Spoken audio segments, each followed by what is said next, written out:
11 de noviembre de 1943 en sobre Revoll. El teniente Saburo Sakai, tercer Ash japonés con 64 derribos confirmados, nunca había sentido miedo en una cabina. Había derribado P-40 Wildcats incluso y 16 soviéticos en el frente chino. Pero ese día, encontró 6 casas azules que se movían mal, demasiado rápidos en ascensos, demasiado estables en giros, demasiado mortales en picadas en su cero, que alguna vez fue el terror del Pacífico. De repente se sentía como una cometa de papel en un huracán. Sakai sobreviviría ese día, pero 26 de los mejores pilotos de Japón Anon habían conocido al Hellcat. La historia que están a punto de escuchar no es solo sobre un avión, es sobre cómo la arrogancia japonesa se transformó en terror absoluto. Como un caza que los ingenieros llamaron poco espectacular, se convirtió en el arma más letal de la historia de la aviación. Y cómo los pilotos japoneses, que se rieron cuando lo vieron por primera vez, terminarían rogando a sus comandantes que los enviaran a cualquier lugar, menos contra ese demonio azul.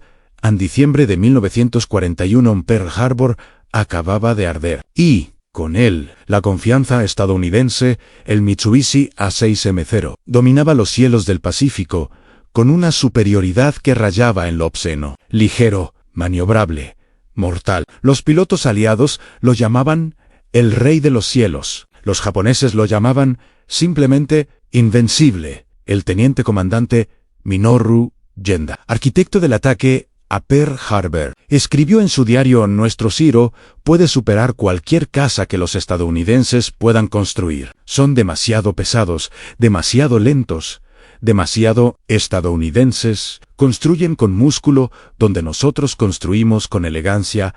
Tenía razón. En los primeros 6 meses de la guerra, el Zero destruyó todo lo que encontró. F-2, Búfalos masacrados en P-40W Arhawks. Superados F-4, F-4F Wildcats. Apenas sobrevivían. El ratio de bajas era devastador, por cada cerro derribado. Caían 4 aviones aliados, pero en Bethpage, Nueva York, algo estaba tomando forma. Algo que cambiaría todo. Leroy Grumman, fundador de Grumman Aircraft Engineering Corporation, observaba los informes de combate con una expresión sombría. Los pilotos de Wildcat estaban muriendo, no por falta de coraje, sino por falta de velocidad, potencia y protección. Necesitamos algo más grande, dijo Grumman a su equipo de diseño en abril de 1942, más pesado, más rápido, más mortal. No me importa si se ve feo, quiero que nuestros chicos vuelvan a casa. El diseño que surgió era poco ortodoxo.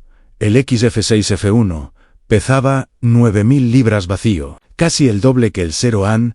Era rechoncho, robusto, brutal. Los pilotos de prueba lo llamaron el cerdo volador. Los ingenieros japoneses, cuando vieron las primeras fotografías de reconocimiento, literalmente se rieron en el capitán Masateik Okumiya, oficial de inteligencia de la Armada Imperial. Escribió en su informe: el nuevo caza estadounidense F-6. F es inferior al Zero en todos los aspectos mensurables. Velocidad de giro inferior. Tasa de ascenso inferior. Radio de combate inferior. Conclusión: no representa una amenaza significativa. Estaba catastróficamente equivocado porque lo que los japoneses no entendían era la filosofía estadounidense. No construían bailarines aéreos, construían tanques voladores con alas. El motor Pratt & Whitney R28 Double Wasp 2.000 caballos de fuerza. Ese monstruo podía mantener plena potencia a 20.000 pies de altitud. El Zero, con su motor Sake de 1.130 caballos, jadeaba buscando aire a esa altura, pero la verdadera revelación vino en la armadura. Cada Hellcat llevaba 212 libras de blindaje detrás del piloto, alrededor del tanque de combustible, bajo el asiento, y el tanque de combustible mismo autosellanta un sistema revolucionario que sellaba agujeros de bala automáticamente. El Zero llevaba 0 libras de armadura, 0 protección. Los japoneses habían sacrificado supervivencia por agilidad, y luego estaban las armas en 6 ametralladoras. Browning M2, se libre en 53 en cada ala, cada una capaz de disparar 800 rondas por minuto. Munición total, 2.400 proyectiles. Eso significaba 30 segundos de fuego continuo. Una ráfaga de 2 segundos ponía 160 proyectiles de media pulgada en una zona del tamaño de un caza. El Zero, con su construcción ligera y sin blindaje, no podía sobrevivir a eso simplemente. Se desintegraba en agosto de 1943. Los primeros F-6, F-3 Hellcat llegaron al USS Essex. Los pilotos del VF Joe Escuadrón que los recibirían estaban anescépticos. El teniente Eugene Valencia, recuerda, era enorme. Cuando te subías, te sentías como si estuvieras trepando a un camión. El Wildcat era ágil, sensible. El Hellcat era pesado, pero el comandante de escuadrón, el comandante Phil Torrey, veterano de Midway, con 3 derribos, vio algo diferente. No intenten pelear como un cero, les dijo. Usen la velocidad, usen el poder. Golpeen fuerte y escapen rápido. Este avión fue diseñado para matar, no para bailar. Las primeras misiones fueron de reconocimiento en patrullas a nada. Espectacular. Los japoneses, monitoreando las frecuencias de radio, escucharon referencias al nuevo caza. La inteligencia nipona clasificó al F-6F como amenaza mínima y entonces llegó el 1 de septiembre de 1943, Yaiji sobre Marcus Islangi, el teniente comandante Sadamu Komachi lideraba una formación de 18 ceros desde la base aérea de Truk. Pilotos veteranos, haces, algunos, Komachi mismo tenía 23 derribos. Enviaron a los Hellcats a las 10:00 en punto, subiendo desde el portaaviones. Komachi transmitió a los estadounidenses: nos han enviado pavos gordos. Prepárense para una cacería. Fácil. And su wingman rió por la radio en 47 segundos después. Komachi estaba muerto. El comandante Butch O'Hare, líder de la formación de Hellcat, y ya un as legendario, con 8 victorias, había ejecutado una maniobra que los pilotos de Zero nunca habían visto. No giró para enfrentarlos. No ascendió para la ventaja de altura, simplemente aceleró.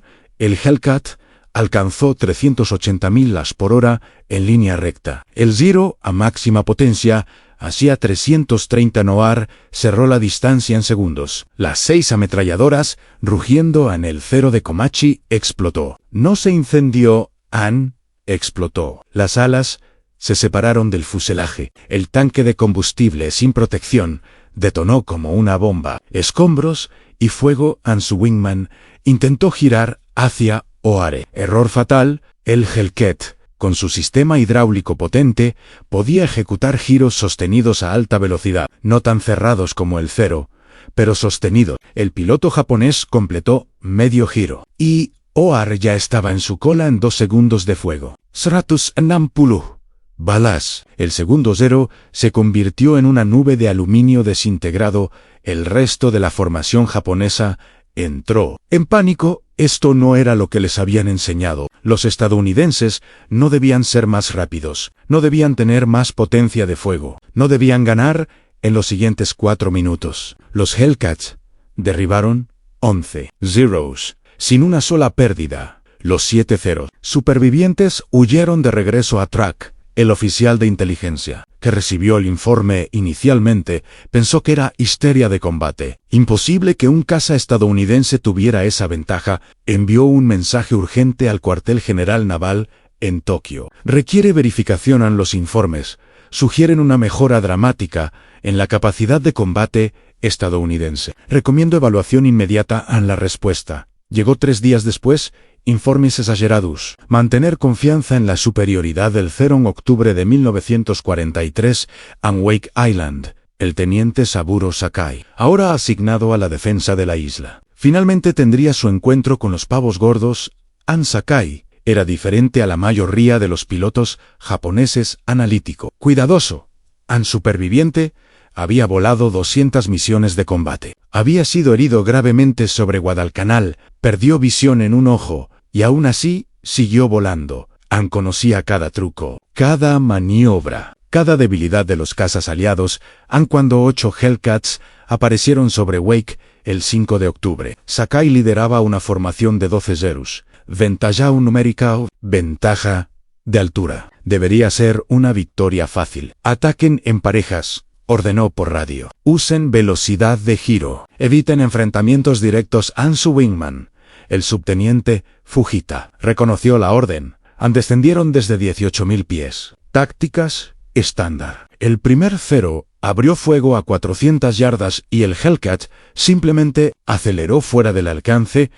Sakai parpadeó. Eso no debería ser posible. A esa altitud, el Zero tenía ventaja de velocidad en ascenso, pero en aceleración horizontal. El motor Pratt y Whitney rugió, y el Hellcat se alejó como si el Zero estuviera anclado. Luego el estadounidense giró. No un giro cerrado, sino un giro amplio, sostenido, manteniendo velocidad, y cuando completó el círculo, estaba detrás del Zero. Las 6 ametralladoras abrieron fuego en Sakai. Vio al Zero de su compañero desintegrarse. El ala izquierda se separó primero. Luego, el fuselaje se partió en 2. El piloto ni siquiera tuvo tiempo de gritar. «¡Evadan! ¡Evadan! ¡Evadan! ¡Evadan!», gritó Sakai. Pero los Hellcats no perseguían, cazaban. Uno de los pilotos estadounidenses, el teniente Alexander Wraythew, que más tarde se convertiría en un as, con 19 victorias, describe ese combate. No eran como los Wildcats. No tenías que ser cauteloso. Podías ser agresivo. Si un Zero intentaba girar, lo seguías. Si intentaba escalar, lo perseguía. Si intentaba huir, lo alcanzabas. Era liberadoran. En 6 minutos, 8 Zeros cayeron. Los 4 supervivientes, incluyendo Sakai, huyeron a máxima potencia, zigzagueando. Orandon Sakai aterrizó en Wake con su Zero perforado por 14 impactos. Su informe al comando fue directo. El nuevo caza estadounidense es superior al Zero en todos los aspectos de combate práctico. Solicito reevaluación inmediata de tácticas en él. Comando ignoró su informe en enero de 1944. Los Hellcats ahora operaban desde 15 portaaviones estadounidenses y estaban en todas partes. Rabaul Truck, Kwajalein, las Marianas. Cada base japonesa comenzó a reportar el mismo patrón en casas azules que aparecían, destruían formaciones enteras y desaparecían antes de que pudiera organizarse una respuesta efectiva. En el ratio de bajas cambió dramáticamente en 13-1 a favor de los Hellcats, pero la verdadera pesadilla japonesa aún no había comenzado. 19 de junio de 1944 a Mar de Filipinas, el día que los pilotos estadounidenses llamarían The Great Marianas Turkey Shoot. La gran cacería de pavos de las Marianas en la Armada Imperial japonesa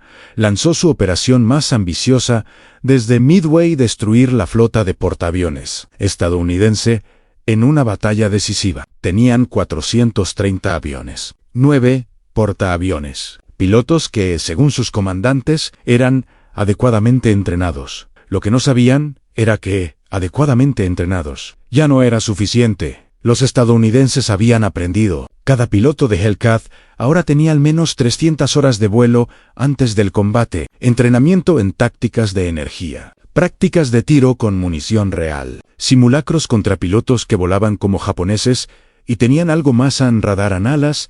Las 10 AM. Los operadores de radar del USS Lexington detectaron la primera oleada japonesa a 150.000 las de distancia. Los controladores de combate dirigieron 220 Hellcats directamente hacia ellos.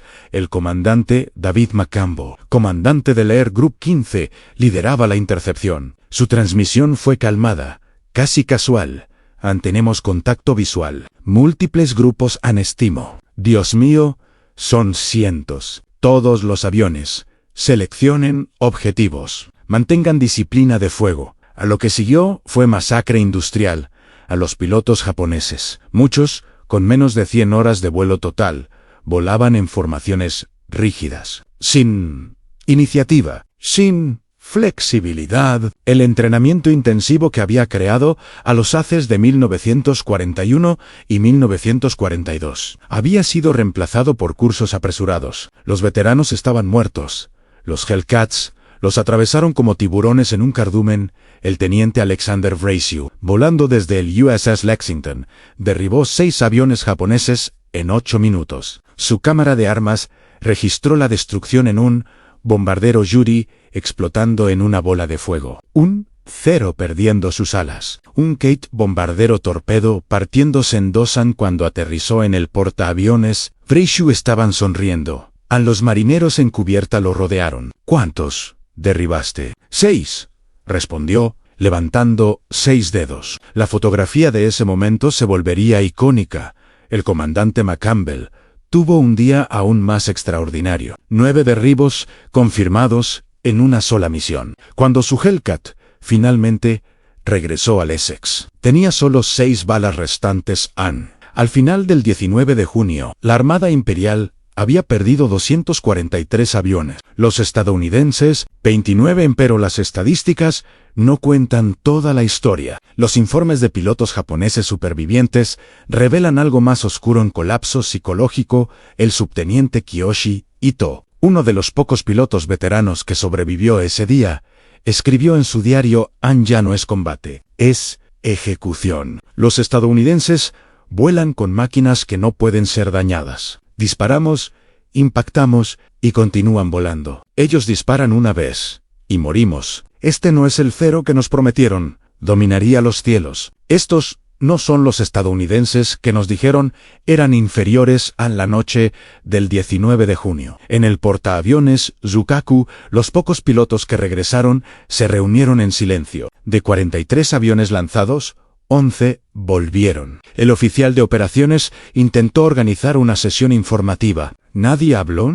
Simplemente miraban al vacío. El capitán de vuelo finalmente preguntó: ¿qué vieron allá afuera? Un piloto, temblando, respondió con una sola palabra: en infierno. Agosto de 1944, en las Filipinas. Para este punto, los pilotos japoneses habían desarrollado lo que los médicos militares estadounidenses llamaban síndrome de pánico de Hellcat. Síntomas físicos de estrés que aparecían cuando se reportaban los cazas azules en el área. En el teniente Yasuo Kuwahara, un piloto kamikaze que sobreviviría a la guerra, describió el terror cuando veías ese perfil rechoncho, ese azul distintivo. Tu cuerpo reaccionaba en manos sudorosas. Visión, túnel. El instinto gritaba: huye, pero el deber exigía lucha. La mayoría de nosotros moríamos en esa contradicción.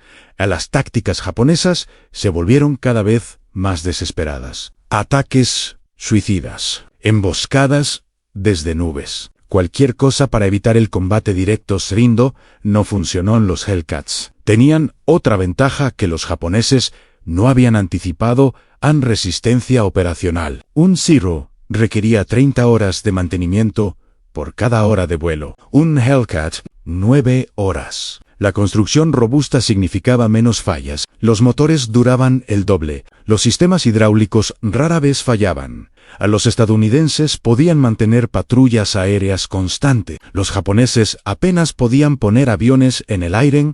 El teniente Roy Rushing, del USS Lexington, voló 76 misiones de combate en su Hellcat. El mismo avión, 76 misiones sin una falla mecánica importante. Le puse un nombre, recuerda, Sweetheart, porque siempre me traía a casa a Nokobe, de 1944, en Batalla del Golfo de Leyte. La Armada Imperial intentó un último ataque desesperado, hundir los portaaviones estadounidenses. Con todo lo que tenían, enviaron 116 aviones en múltiples oleadas.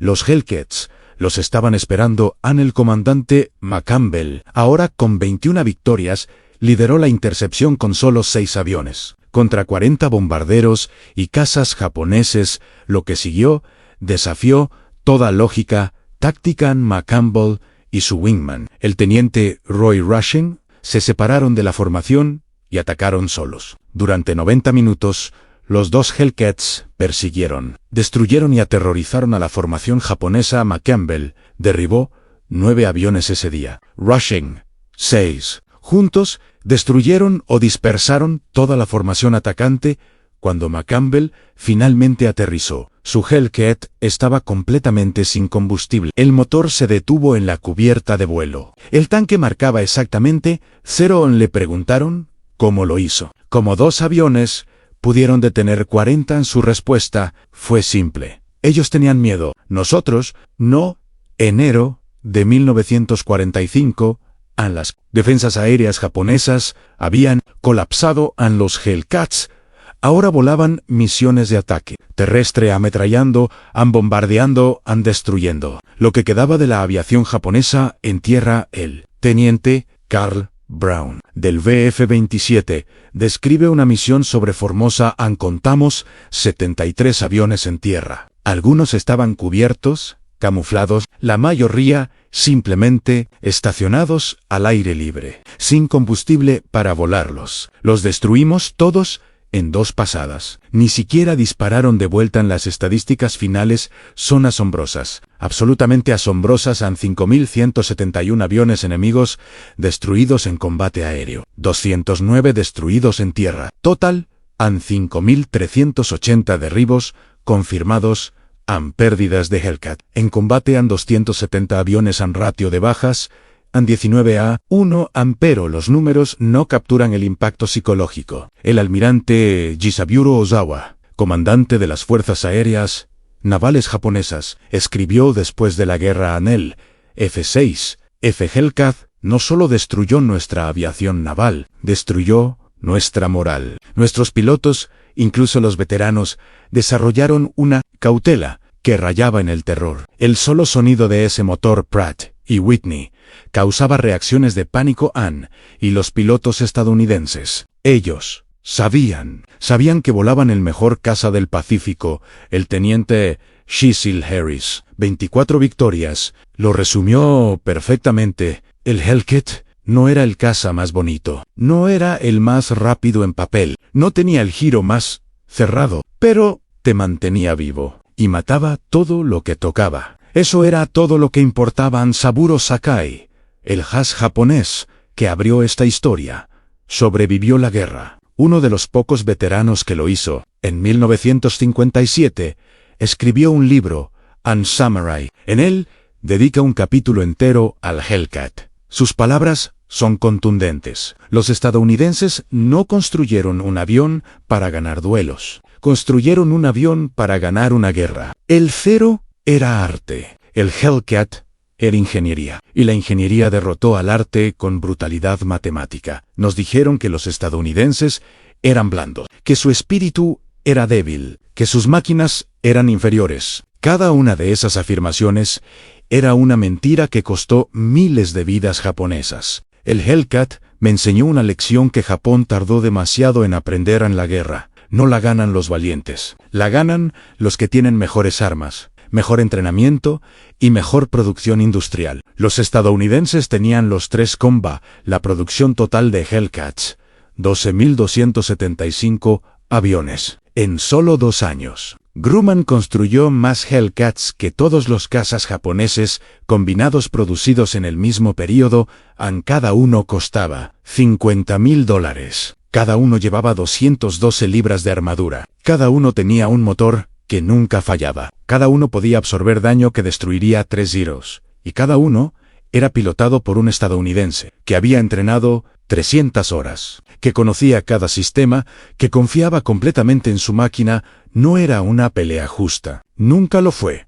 En 1985, en una reunión de veteranos en San Diego, pilotos estadounidenses y japoneses se encontraron en paz. Saburo Sakai estrechó la mano del comandante David McCampbell. 2 ases y 2 supervivientes. 2 hombres que entendían lo que significaba volar en combate. Un periodista preguntó a Sakai qué pensó la primera vez que vio un Hellcat de cerca después de la guerra. Sakai sonrió. Una sonrisa triste. Pensé, así que esto es lo que casi me mata 50 veces. Y luego pensé, es hermoso. McCampbell rió. ¿Hermoso? La mayoría de la gente lo llama feo. No, dijo Sakai. Es hermoso porque es honesto. No pretende ser algo que no es. Es poder, es supervivencia, es estadounidense. Y esa Es la historia del F-6 F Hellcat, el caza que los japoneses llamaron el demonio azul, el caza que transformó la risa en terror en menos de 2 años. El caza que mató más aviones enemigos que cualquier otro en la historia. No fue el más rápido, no fue el más ágil, ciertamente no fue el más bonito, pero fue el más mortal. Y eso fue suficiente.